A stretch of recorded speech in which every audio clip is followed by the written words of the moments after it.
One of the rules of street racing is never race for free and never race for fun.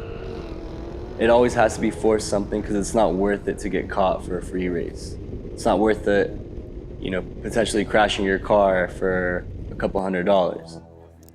That's why whenever we race, it's always for usually $800, $1,000 up there. I mean, I've seen races go up to $70,000 at one point. Sky's the limit when it comes to money for a street race. Yeah, we're just gonna put on a little free race just for show, and I'm on a drag radial, which is a shitty drag radial at that, but it's just too much power for the road in that tire. So tried to get back in it up there again, and that's when it got really out of control. But we saved it. We kept it out of the crowd. That's what's important. Everybody goes home. Did you think of something while it was spinning?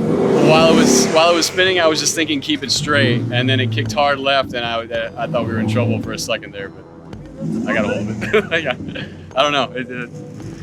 In retrospect, I'm very comfortable with what I've done. I always told myself that I would take my personal experiences as far as I possibly could go, because I knew someday I'd be sitting on a porch somewhere in a rocking chair, and I didn't want to have any regrets about passing something by. I obtained a 1951 Chevrolet business coupe that was built by my friend Earl Hames at the Champion Brothers speed shop in Chicago, Illinois. It became a rather powerful vehicle for dry lakes and on the street. Produced enough income for me to go to college for a year and a half. And about that time, they started bringing cars out on trailers to race me, and I wasn't willing to go any farther with it at that point. You can chase them off a street, and all they're going to do is go to another street. So that's not a solution. As these communities build up and no longer are suburban or agricultural communities, it's going to become a more dangerous situation.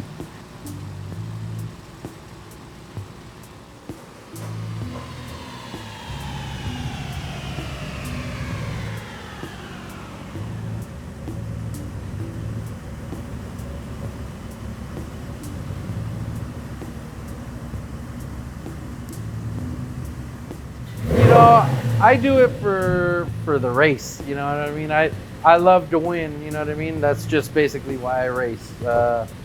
Some people do it race for money, you know what I mean?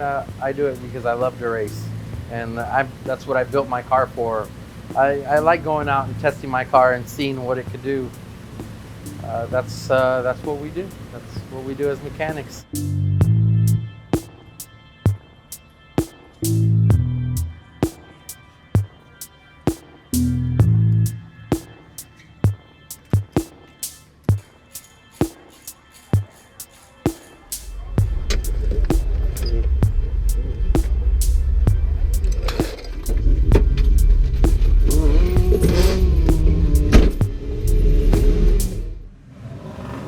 There was, two people that were going to race, and there was a big group of people there, and then they'd set it up and go race.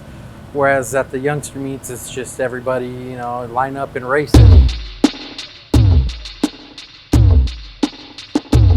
Back in the day, there was 135th and Main.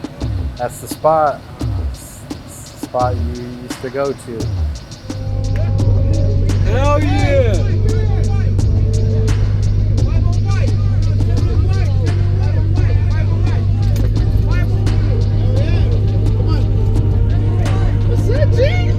What's cracking? You better get that answer right.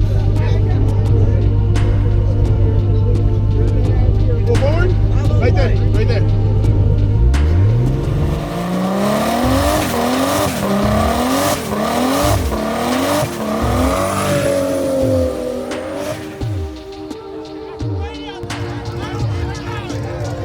Hey, if you want to race for some money, I'm gonna drop some money on there. All right. All right, brother. You ready for him? Hey, wait, yeah, he's on stickies, dog. He's on super stickies. Keep going, keep going. Ah!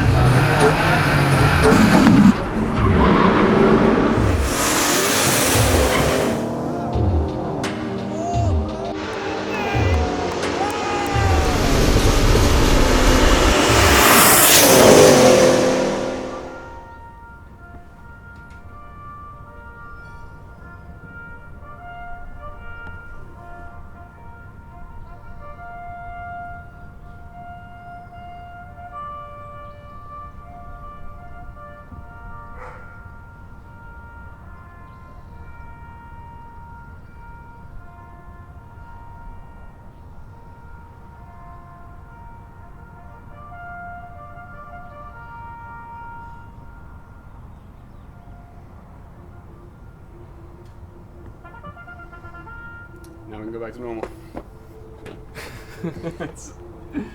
Life on base. Yeah, where was I? I'm from Chicago. I joined the military when I was 18, and spent a lot of time in Japan. Got into like the drift scene over there. Was really good. I'm not a brand loyal guy. I'm not a Chevy's better than Ford, Ford's better than Chevy. It doesn't really matter to me at all. I was just about horsepower to dollar ratio, and when I was looking for a car, you can't beat the Mustang at this point. Well, maybe now you can, I'm not really sure, but back when I was looking, you couldn't beat it.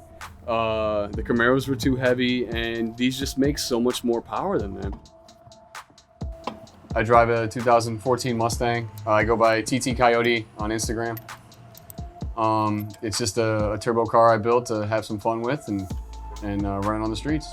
I was okay with just being a guy that brought my car to the track every now and then. I mean, it sucked because it's expensive. I mean, being in the military, I don't make a lot of money.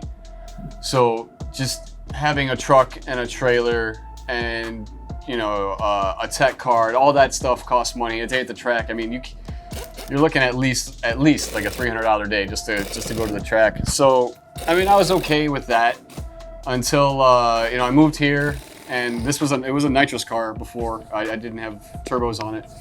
But I was actually selling off some nitrous stuff, and I was at the post office filling out an envelope, and I had the nitrous plate next to me while I'm filling out the address on the envelope. And another guy came in a military uniform, and I heard him kind of laugh, and I look over, and he's doing the same thing. He's mailing nitrous stuff for a car blow-through setup.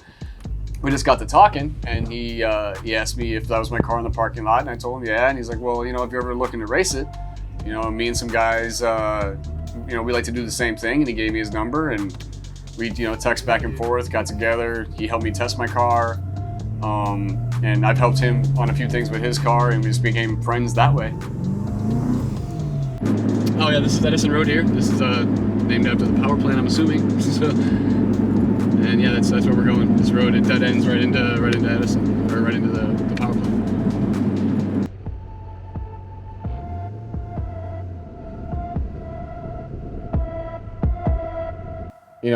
I don't know how to explain it without sounding like a dickhead, but there's not too many street cars that you can drive around every day that can fuck with this car. And that's very cool to me, that I could, take this car, drive it to Vegas and back, and that night switch tires and run it is pretty cool.